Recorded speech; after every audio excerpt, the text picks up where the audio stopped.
아침 하나님과 함께 누리는 하늘의 양식 오늘 만나.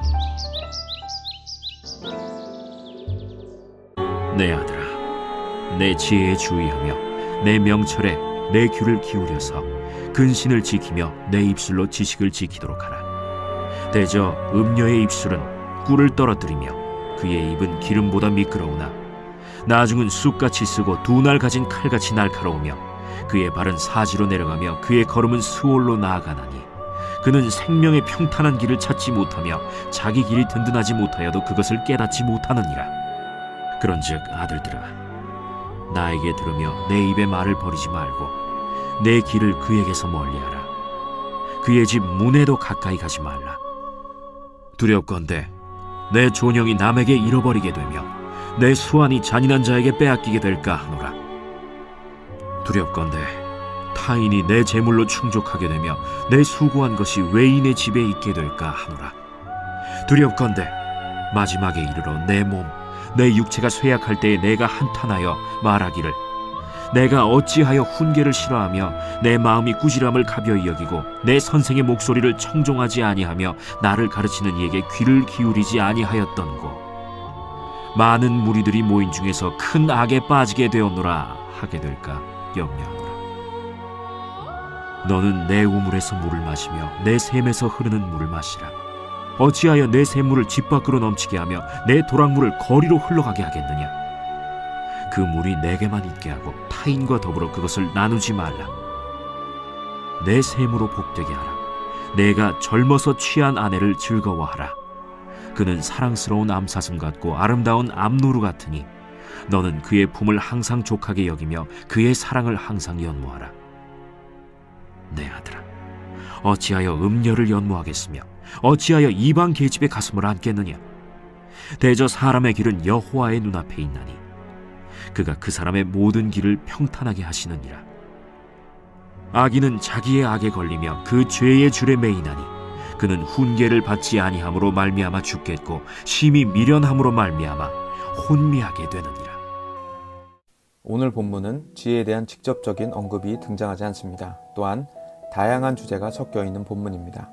크게 세 가지로 나눌 수 있는데 1절부터 5절까지는 담보와 보증에서 벗어나는 삶을, 6절에서 11절까지는 게으름에서 벗어나는 삶을, 12절부터 19절까지는 불량하고 악한 자, 여호와께서 미워하는 자에 대한 설명이 나타납니다. 먼저 1절과 2절의 상황을 보면 아들은 담보를 정해놓고 보증을 한 상태입니다. 그런데 아버지는 보증에 대한 부정적인 말씀을 하고 계십니다. 손해를 보지 않기 위해 보증을 하지 말라는 경제 강의로도 오해를 할 수 있는 상황입니다. 그런데 그렇지 않습니다. 잠언에서 일관되게 가르치는 지혜를 파악해야 합니다. 몇 가지 표현으로 보증의 성격을 확인할 수 있습니다. 얽혔으며, 잡히게, 빠졌은즉, 사냥꾼의 손, 그물 치는 자의 손이 바로 그것입니다.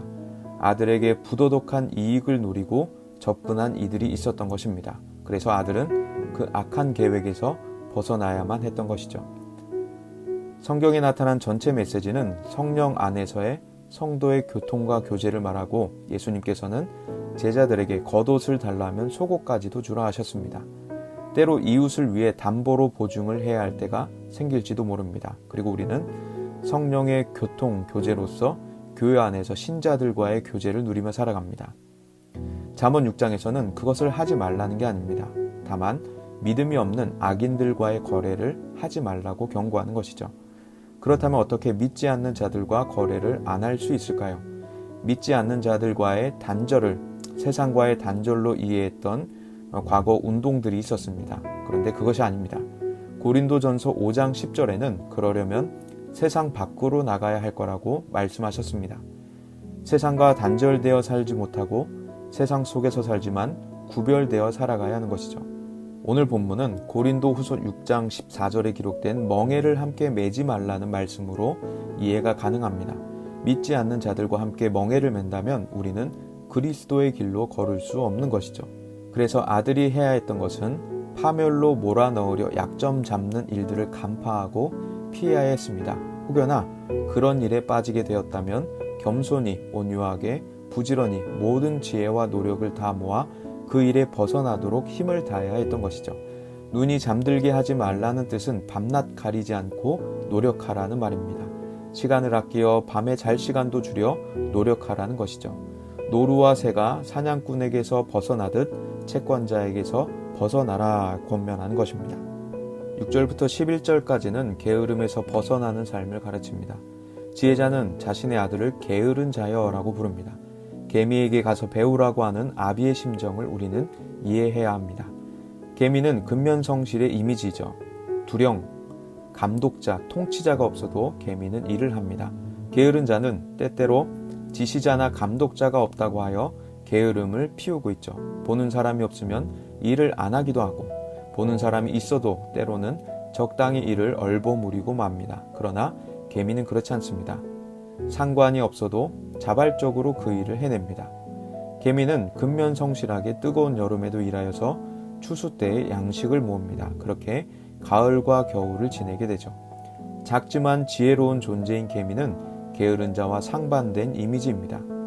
반면에 게으른 자는 좀 더 누워있으려 하고 잠에서 깨기를 싫어합니다. 그는 말하기를 좀 더 자자, 좀 더 졸자, 손을 모으고 좀 더 누워있자 라고 말합니다. 그러나 이와 같은 게으른 태도로 살아가게 되면 빈궁이 강도같이 오게 되며 곰핍이 군사같이 들이닥치게 됩니다.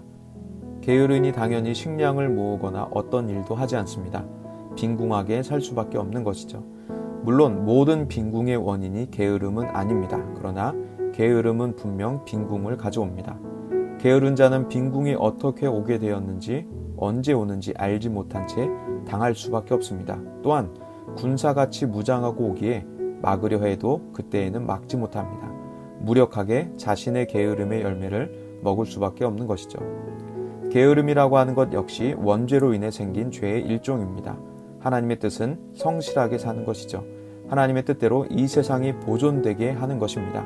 그러나 사람은 그 소명을 다하기보다 쉬고 싶고 놀고 싶은 죄악된 본성을 지녔습니다. 그렇게 살게 되면 우리는 하나님의 소명을 이루지 못하고 하나님을 기쁘시게 하는 뜻을 드리지 못합니다.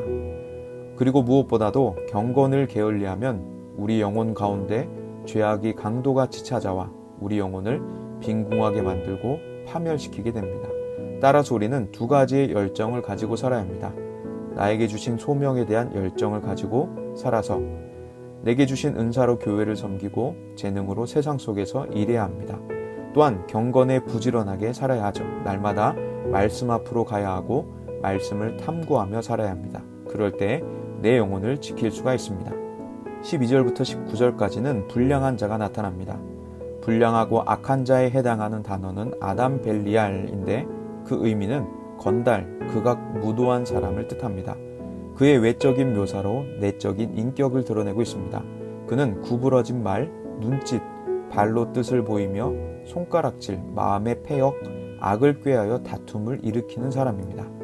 그에게 재앙이 갑자기 내려져 멸망하여 살릴 길이 없게 되죠.